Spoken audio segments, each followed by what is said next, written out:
Hello and welcome to my channel. My name is Elizabeth, and if you're looking to connect with your tarot deck at a deeper level where you understand the traditional symbolism of the deck, you're in the right place, because today we are going to be talking about the symbolism of the Eight of Cups. I am doing a video for every single one of the tarot cards in the 78 Rider-Waite-Smith deck. So if you've wanted to understand this deck and appreciate it at a deeper level, if you want to understand numerology, astrology, Kabbalah, color symbolism, you want to know tarot timing, the elements, stick with me, because we're going to connect with this card at a much deeper level. So when you look at the meaning, it's going to be so much more clear for you. So if you want to connect with your tarot deck, let's spin the camera around and get started. So let's have a look at card number 8, the Lord of Abandoned Success. This is a card about balance and power. And I see this card as a card about having the strength or the personal power to walk away from what does not serve you emotionally and reassert your life balance. So if we think about 8 is balance and power. It is made up of 2 by 2, which makes 4, and 4 by 4, which makes 8. So 2 by 2 is balance of opposites. Innocence, experience, feminine energy, masculine energy. Whereas 8 has a very different interpretation. We're talking about balance and power. We're talking about the balance of being in your personal power. And 4, of course, is that reliability and stability coming in to balance off the power or your personal strength. So if we look at the other cards that are in the major arcana that talk about, that are 8, we have got 8 of Wands, and I've done a whole video on 8 of Wands. 8 of Wands, absolute power. Take action. And you can see how the wands are beautifully placed as they fall to the ground like javelins. So we're looking at balance. They represent 8, an octave in music. That balance of taking quick, affirmative, and strong action. We've got the swords. And this is a different interpretation of balance and power. You have a blindfold and you're not very bound up. You could walk away at any time. Your feet are there. What is holding you back from your personal balance and recognizing and experiencing your personal power?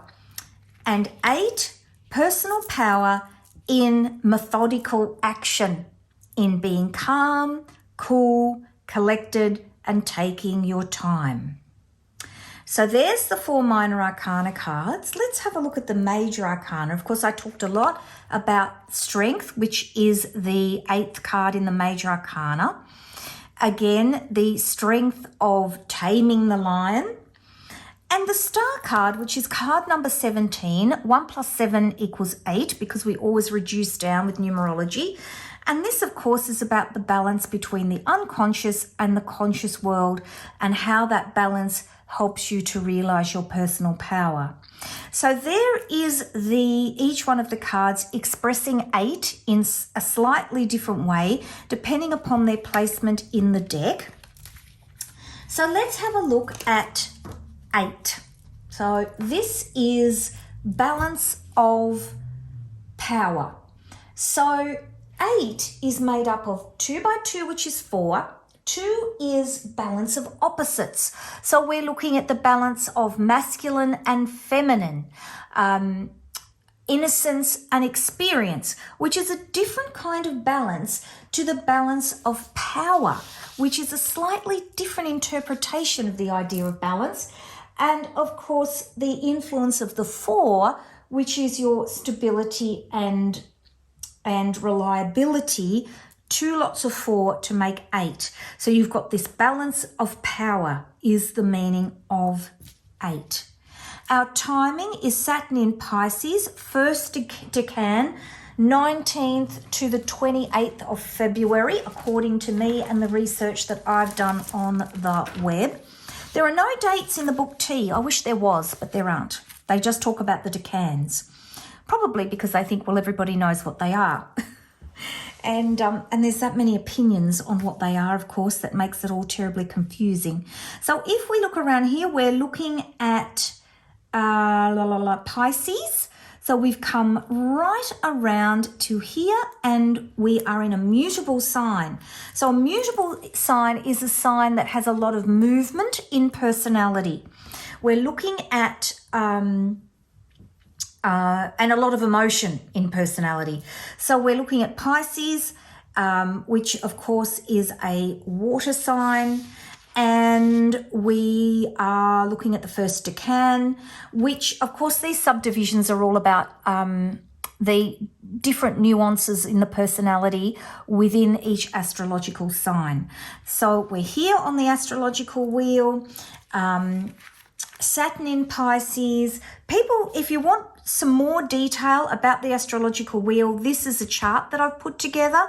Now, if you would like to have these, they're available in my Etsy shop. They are my astrological cheat sheets, and I will make sure that I put a link to those in the description box if you would like them. So this, if we look here at the meaning of Saturn, and again, I'm reading from my very special cheat sheet. Saturn's about reflection, restriction, and I say personal boundaries. That's the easiest way to remember the meaning of Saturn. Think about how your personal boundaries are reflected in your life. That is what Saturn is inviting you to do. Saturn in sensitive Pisces represents your beliefs, your goals, your values. How are these being expressed in your life, and what do you need to do in order to ensure that they are part of your integrity and how you are in your life? And you can see here, this is a card about walking away emotionally, because it's a Cups card, emotionally from anything that does not serve you. I've put here, I've written, stop putting your time and emotional energy into people or situations that deplete your energy or that do not fill you up or replenish your reserves. So that's the sort of thinking around Saturn when it is in a water sign. So, classical element of water, again, because of the cups. And if we think about the tree of life here, or the Kabbalah meaning, we're looking at splendor. So this is about being your own spiritual master, communicating your vision and taking action on it. So that is the energy that is emanating from this section, or this Seraphot, which is Hod, in the tree of life that relates to this card. Let's think about the meaning. The Eight of Cups represents knowing when to walk away, which is what I've been talking about. You've completed the project. It's time to move on. This card is about transition. It's about change. It's about making decisive emotional decisions to detach from a situation, to go away and get a better view on it. So if we look at the imagery, we've got here a person walking away from whatever it is that's troubling them, and you can see they're walking. I remember one of my tarot teachers talking about the figure walking through the cups, or walking through the emotion to take the emotional journey. Again, the red jacket and red shoes, taking passionate, grounded, decisive action. If you know who it is that wore red shoes, and do you think I can remember who it is? There's a special person, and it's I cannot think. It's to do with Reiki. That's what it's to do with. It's a person I'm perhaps the person that taught Reiki, and I don't know a lot about Reiki. It's another thing on my list of things to learn. But he wore red shoes, and I can tell you a funny story about seeing this couple, and they were into their Reiki, and I had red shoes on, and I was wearing these red shoes because I particularly liked them, not because I thought about them being grounding or anything like that. This was before I was really heavily into the spiritualism that I'm teaching now. And, and they just loved me because they thought that it shows what assumptions can do, doesn't it? That I was wearing my red shoes to be grounded, passionate grounding. Yes. So red shoes to take action and be purposeful, passionate action. Red robe, passion, and indicates that you will find a way through the problems that you encounter with your strength of your own personal energy. The moon and the sun here in the sky. You've got blue sky. So we know that we're heading into a place of clarity, emotional clarity. There's no confusion here. You've made the decision. You're walking away. The sun and the moon compete for dominance in the sky. You've got the eclipse happening of the moon moving over the sun.